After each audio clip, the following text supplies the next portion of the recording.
Okay, here I am again, another fucking slaughterhouse. At least I get some days off. They don't. From the moment they're born, these animals are tortured. So, as you can see here, that's where the truck is.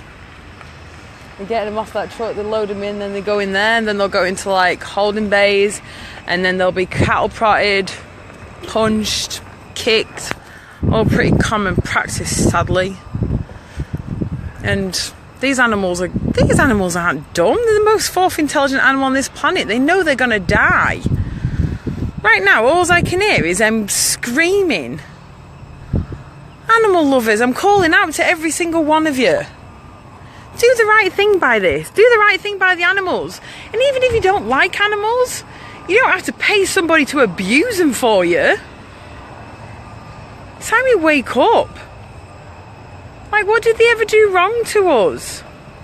These animals, like, from the moment they're born, the mothers are in cages so small they can't even turn around. Now, pigs make excellent mothers. They make a nest, and for those who've ever had a dog, who's ever had puppies, you'll see how protective they are over their puppies, and they want to know who's there, who's looking at them. You know? What do these animals get? They get put into a bloody tiny castration crate, or whatever the hell they're called. Farrowing crate, should I say? Put into a farrowing crate where they can't turn around, they can stand up, lie down, that's it. Welcome to the world of what humans force you to live in. We take away everything's natural as from them. Everything. And then we make the mothers where they can't even protect their own babies or protect the young. And then we pick up their baby piglets and we cut their tails off. We get a scalpel and then we cut the testicles out and pull them out of their body and cut them off. Then we cut their teeth off with some bloody shears. So they can't bite each other under the stressful conditions we force them to live under. And the mother can't do nothing because she's stuck in a cage so small she can't even turn around. In fact, most of these pigs get pressure sores on their bodies because the bars these cages are so small, they fatten them up so they can make as much money as possible. Who cares about if their body can fit in the cage or not? They've got sores. These animals spend their lifetime in misery. For what? So someone go, lovely butty. Watch the piglets all bloody abused in front of them with not being able to help every single one of them. Can you imagine what that would be like for a mother? And let me take you back to thinking about your dog. About dogs who are protective over their puppies. Fourth most intelligent animal on the planet in there.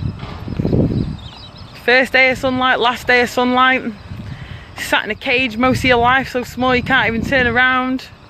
Couldn't even receive proper love from your own mother because she's in a cage so small. And then we take them to places like this and then we gas them. These animals are lowered into gas that's like being microwaved from the inside out. They're burning. Can you hear their screams? That's all I can hear. I'm bloody overhearing it. I'm literally sick to death of listening to bloody... They're shouting at them. Shouting at the animals like, move. I mean, who wants to die? No wonder why these animals have to scream and shout at them. Think about it, guys.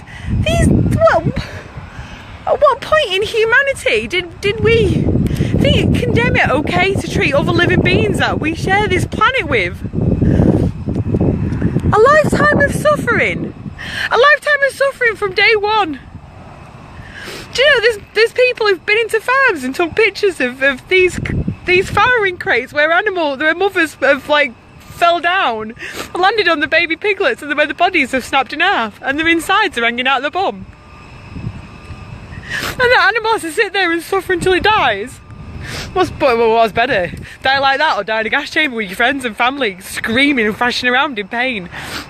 So the gas chambers in Melbourne, this is probably exactly the same gas chambers. All slaughterhouses are the same. It's probably the same bloody model. These animals are going to go in there and they're going to thrash around in that much pain. They're going to rip their own feet off. That is how humane it is. They're going to rip their own limbs off, screaming in pain around their friends. First day of sunlight, last day of sunlight, and we're going to torture them to death. What for?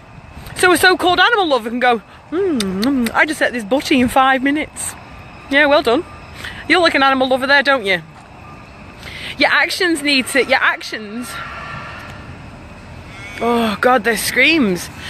I can't express how much my heart hurts. My heart hurts and my soul hurts. Knowing about what those animals go through from the moment they're born. And people whinge about vegans going on about this. You're not the... You know, people whinge, oh, vegans don't shut up about animal rights. That's because they've not heard their screams. And let me tell you now, you talk about vegans whinging. How many times have I put my radio on and get told to get more pork on your fork? Or, hey, have Aussie lamb. I can't turn on a radio. I can't walk down the street. I can't have anything. I can't do anything without having meat rammed into my face. Eat this, eat this, eat this. Happy meal, laughing cows, happy eggs. That's all you hear all day long. But okay, your brain's turned off to that and you're like, oh yeah, I'll do that. Let's not forget about the victims we share this planet with, because I tell you what, pigs are no more here for humans than what women are for men and blacks are for whites. And they're suffering. They've got a nervous system. They've got a brain. They have families. They have their own personalities. Just like your dog, just like your cat. It's time you open up your hearts and close your mouths. I've said this before and I'll say it again. You don't give up anything being vegan. The only thing you give up is violence in your diet. Is there any wonder in today's age that we have the worst cases of bloody depression and anger issues?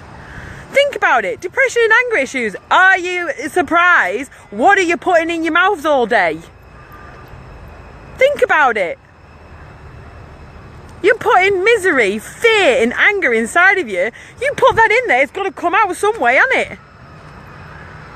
You are what you eat. Try eating a piece of tofu or broccoli. Or you can go for some mock meat. Tastes like meat, looks like meat. Just doesn't consume any dead animals or anyone who didn't want to die. You consume violence, you're going to be fretting and having all those horrible things coming out of you just because of what you're putting into your body.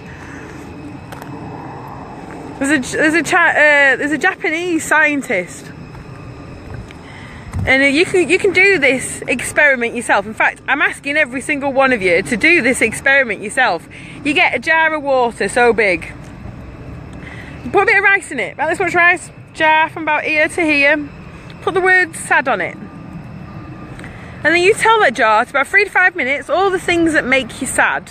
Actually start off with the happy jar, because you know we can just work the way up of our levels. Start off with the happy jar, 3 to 5 minutes, tell everything that makes you happy. Take that jar out of the room, get your next jar and put the word sad in it. Do it again. And 3 to 5 minutes, not much rice, water, you just use tap water, put it in the next room. Then get your next jar and put the word fear and angry on it. Scream, shout, tell everything that makes you angry, everything that makes you sad and fearful. You put those jars next to each other and you watch. You wake up in the morning, your happy jar, the water is clear as day. The sad jar, the water's gone like white misty, you can't even see through it. The angry fear jar, the water turns to brown orange. I've done it myself and I've checked it out, and the water stays like this for 2 weeks. 2 weeks of us screaming and shouting at it. Do you know what I mean? And water holds memory. Our bodies, when I say ours, I'm not talking about just me and you, the human animal, I'm talking about all animals. Our bodies are made up of 90% water. 90% water. Water holds memory. If you've had an animal that has been abused from day one of its life, from being born, and then has to come to one of these places and line up for its own execution and then die and be tortured to death around its own friends. Your old memory, water, that 2 weeks, can you imagine that? Put it inside your body, it's got to come out some way. I've done it. Think about it. And even do the bloody test yourselves and you can see for yourself. Even Google it, you'll probably even find it. Oh, I love you and leave yous.